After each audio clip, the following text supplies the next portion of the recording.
name is Sylvia Hennessy, and I'm the 2018-2019 Howard County Teacher of the Year. Sitting next to me is my special education co-teacher, Lauren Williams, for the school year. We work at the amazing Guilford Elementary School, and we're proud of our school community. And we want to start by saying thank you for having us and for allowing us to represent our school and our profession by sharing our experiences and hopes for not only our students, but all students in Howard County. We can't help but start with some celebrations about the wonderful people we have on our team at Guilford. We are so fortunate to have staff that is truly collaborative, hands-on, and selfless in their work with our children. We have seen everyone from our front office staff to our custodians and even our administrators jump in to support anywhere that is needed. Whether it's coverage during lunch and recess or additional eyes or hands during a crisis moment, no one is on an island at Guilford. We have received advice and guidance from the Department of Special Ed, behavioral specialists, and support staff. We have administrators that have literally come running in heels when there is a call for help. We are an incredible team, and we have spent years rising to the occasion as our profession changes and expectations increase. We're here today to say that we truly believe we are at a crossroads in our county, and we are here to ask for help. We love our jobs and we love our students, but we are also exhausted, emotionally defeated, and devastated about what we can no longer provide for our kids. We're here to ask for one thing, and we know it's what everyone is asking for, but we need funding and support for additional staff in Howard County Public Schools. When I finished my master's degree in special education, I had choices of where to go next. I observed special education programming at multiple counties in the area, and I chose Howard County for a reason. I believe in inclusion. My whole educational and life philosophy revolves around the idea that everyone deserves to belong and to feel like part of a community.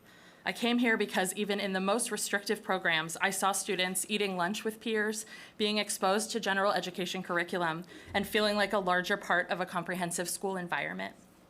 In my years as an educator here, I still see these values coming from our county leaders, and I still love the philosophy that governs our work here in Howard County.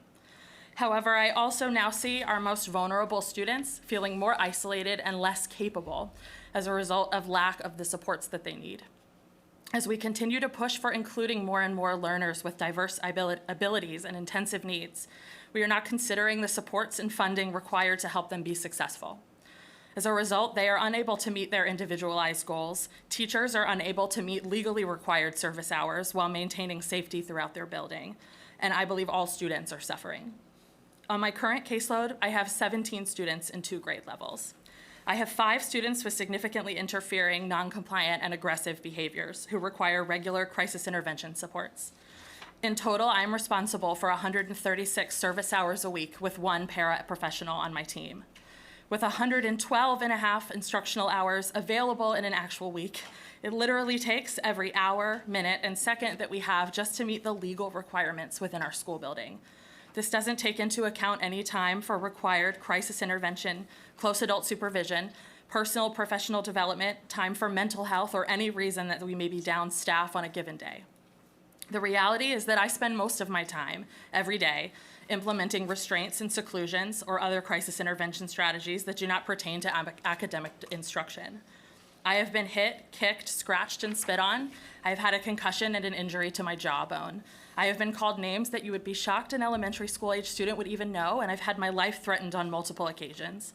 Despite it all, I truly and honestly love my job, my coworkers, and every single one of my students with no exceptions. But the longer I take the abuse without advocating for help, the less I can envision myself continuing in the profession long term. I can't do this job if I don't have the space and capacity to teach. My kids can't make progress if I don't see them. I believe in inclusion. I want every single one of my students to stay with me, but they all need more. They need enough staff to focus on preventative behavior strategies, not responsive, and to address academic objectives on a consistent basis. They need consistency in interventions and a routine to help them make progress.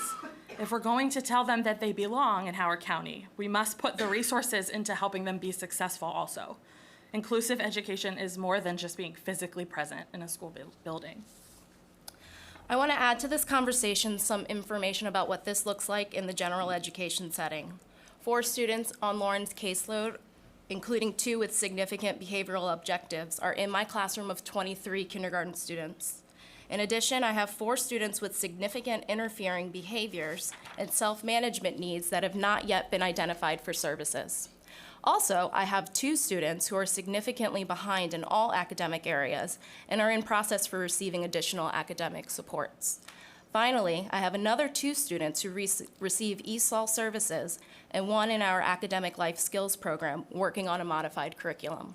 In total, this makes 13 of my 23 students who require some level of intervention in order to be successful in school, and only 7 of them actually receive services. The reality in my classroom is that it takes every ounce of my focus, patience, and energy just to get through the day safely. I am considered IEP required close adult supervision, or CAS, for the majority of the school day. I am considered a part of the crisis intervention team, while I am also expected to implement new reading and writing curriculum, observe and teach new learning behaviors, and differentiate instruction for 23 very diverse learners.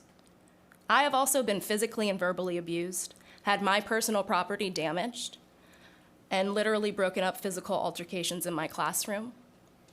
Part of the reason I believe I was selected as Howard County's Teacher of the Year is that I have a unique ability to build rapport and relationships with students and adults within my classroom. I prefer to have the inclusion room every school year. I enjoy working with other teachers and adults in the building. I enjoy helping all students succeed, and I work for that very tirelessly. Those are skills that have had me stand out and be successful in other areas of my life, and I feel like they're no longer enough for me to be successful. More often than not, this year, I feel like I'm failing.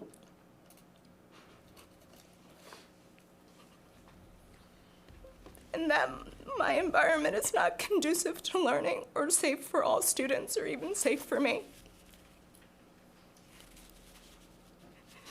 Since the start of the year, I've had 3 panic attacks at work. I've had to take off 2 days because I was in physical pain from stress and anxiety and was unable to be in the building.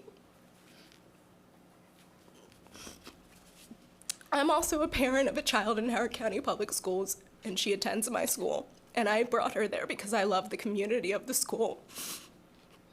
It is hard as a teacher and as a parent to see her and other children not receiving the instruction that they deserve because of interfering behaviors and inappropriate amounts of support in our buildings.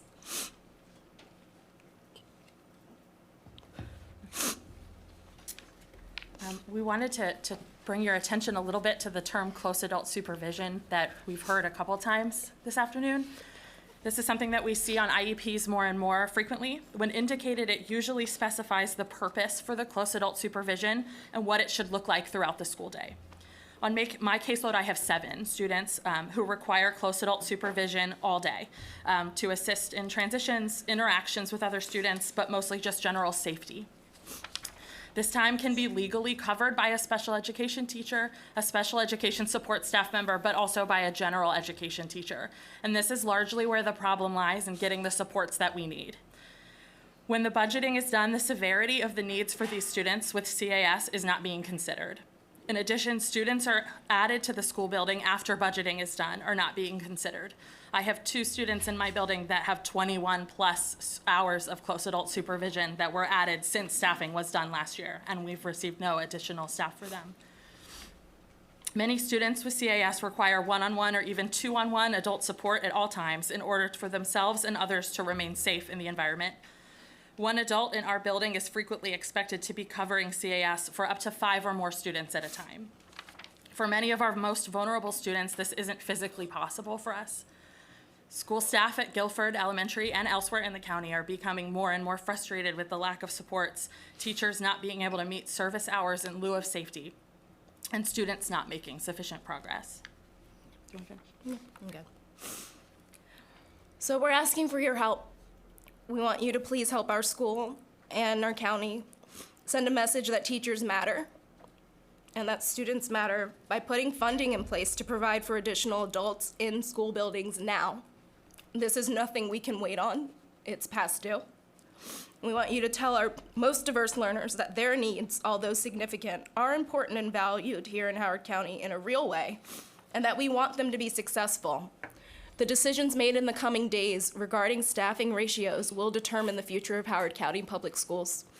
Teachers all over the country are fighting for the same thing, meeting the needs of our students. Please hear us when we say that we can't possibly do anything more without your help. We are burning out. Thank you for your time.